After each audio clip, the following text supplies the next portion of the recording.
Nakoy tips idol para dili mo parahon sa checkpoint kung wala mo rehistro or lisensya or any kind of violation sa inyo nga pag-drive.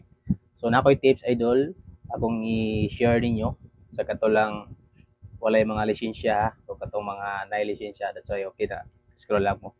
So akong tips ninyo mga idol sa bago pa lang nagsugod og drive, nag-cut on, so nya wala pa mo rehistro, wala lisensya.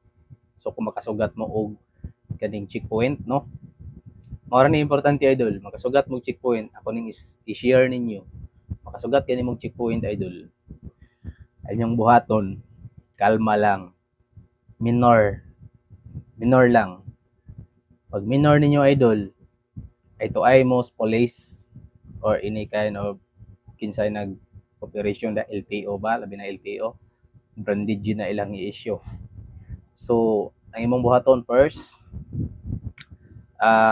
minor ka, dayon kung mahimo mo grade ka, sir, maing udto, maing hapon, maing gabi nya pabuto nimo kung kanus-a kanila ipalugar.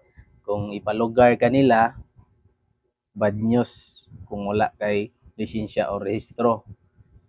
Kung ipadiretso ka, di ka parahon, good news kay nakalusot ka sa agianan sa mga buaya.